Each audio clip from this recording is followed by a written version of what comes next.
तर सुपारी घेऊन अपमान करणाऱ्यांवर कारवाई केली जाणार असल्याचं फडणवीसांनी म्हटलंय। संविधान वाचलं असतं तर असाच सौराचार केला नसता, पैराचार केला नसता असं फडणवीस म्हणतात। कामराला कॉन्ट्रोव्हर्सी तयार करूनच प्रसिद्धी मिळवण्याचा हव्यास आहे। गद्दार कोण हे जनतेनं ठरवलंय, हा महाराष्ट्रापेक्षा मोठा का, फडणवीसांचा सवाल आहे।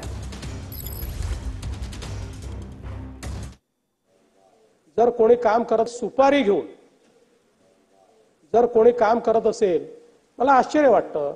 राज्यातल्या एखाद्या उच्चपदस्थ नेत्याबद्दल, ज्या नेत्याबद्दल राज्यातल्या जनतेमध्ये आदरभाव आहे, इतक्या खालच्या दर्जाला जाऊन कोणीतरी बोलतो आणि त्या ठिकाणी आमच्या समोरच्या बाकावरचे काही लोक हे तात्काळ त्याच्या समर्थनार्थ उभे राहतात। लगेच एकाचं ट्वीट येतं, दुसऱ्याचा क्लिप येते, चौथ्याची क्लिप येते। हे काय कामराशी ठरवून चाललेलं आहे का कामराला तुम्ही सुपारी दिली आहे, असा प्रश्न विचारण्याची वेळ या ठिकाणी आलेली आहे।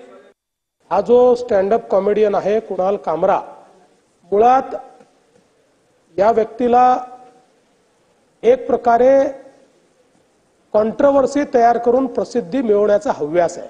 ज्या प्रकारे माजी मुख्यमंत्री आणि विद्यमान उपमुख्यमंत्री माननीय एकनाथराव शिंदेजी यांना टार्गेट करत अतिशय खालच्या दर्जाची कॉमेडी करण्याचा त्यांनी प्रयत्न केला। खरं म्हणजे या कामराला हे माहिती पाहिजे की 2024च्या निवडणुकीने जनतेनेच हे ठरवून दिलं कोण खुद्दार आहे आणि कोण गद्दार आहे।